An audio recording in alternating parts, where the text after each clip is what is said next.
Summer of '58 is a first-person horror game about a paranormal investigator who arrives at an abandoned school in Russia.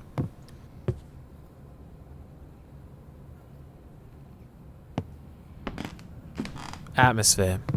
The school has but a few small rooms that have been boarded up and left derelict, and whilst they're unappealing during the day, they're even worse during the night.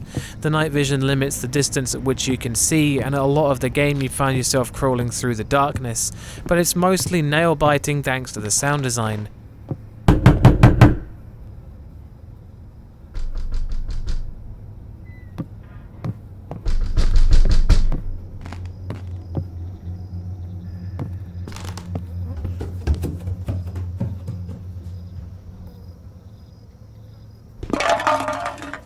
The game is constantly playing sound effects all around you of things banging, objects falling over, voices, footsteps, breathing, and general signs that you aren't alone that stand out over the eerie silence. But it never shows the source of the sound, and whilst it raises the tension and the feeling that you're being toyed with, it's not subtle enough that it doesn't come across as artificial with how frequently things are happening with no identifiable source. It also has a habit of presenting something abnormal and suspicious like the rabbit doll, which stands up on its own and changes locations at various points in the game, but the game doesn't let you interact with it. It's so obviously not right, but all you can do is leave it alone. The night vision, extreme darkness, and sound effects are all the game really needs to do to put you on edge. That's one Harry Mason.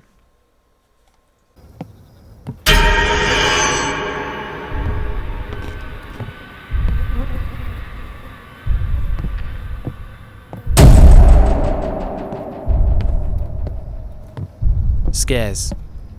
There's quite a few scripted events and a ton of jump scares. The game is very linear and shuffles you along from one scary moment to the next, but thanks to the sound effects playing at random, you can get startled at any point from a random loud noise that pierces the quiet. The real jump scares are either extremely effective or almost laughable. Some of them are a bit cheap, but there are some nicely executed ones that lure you into their trap. It's a pretty mixed bag.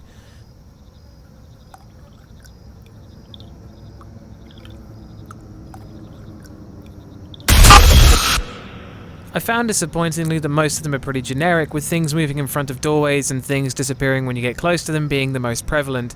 There are only a few of them that are somewhat unique. The scripted events often see you being locked in a room or magically changing the layout of the place around you. Some of these were nicely done, but again, there wasn't anything very original about them.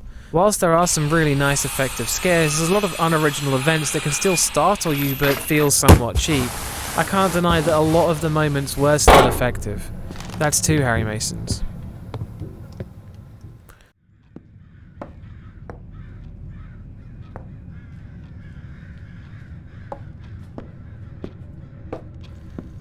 Sound design.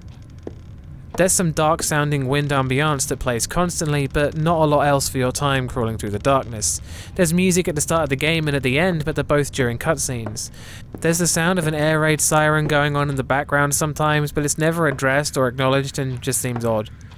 Some of the sound effects aren't mixed very well with the environments, with some things sounding like they're really there and others sounding like stock effects being played very artificially, but they're all panned to make you look in different directions or at different things for the source of the sound, even if you can't ever find it. There's no voice acting, and as mentioned before, the directional audio is pretty good. I feel like the sound effects could have been better implemented and there could have been more music in the gameplay. That's still 2 Harry Masons. Gore. There's some blood, an animal carcass, and some human remains in the game, but that's about it. There isn't a good reason for there to be any gore in the school, since most of what's happened is implied to have been done elsewhere, so it fits thematically. That's 3 Harry Masons.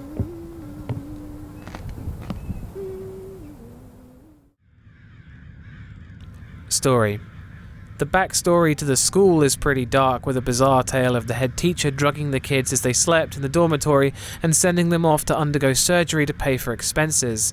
It's explained in a few diary entries and a flashback, but despite the whole game revolving around these events, it's really easy to ignore it in favor of the gameplay, as most of the spooky events in the game have no bearing on the story at all. There are some things that are related, but so much of it has nothing to do with it whatsoever. There's a few diary entries and explanations for things like the rabbit toy, but they're often extremely underwhelming, and their abrupt endings seem to always finish with, "and everyone died," which just feels silly and doesn't mesh with the other bits of the story.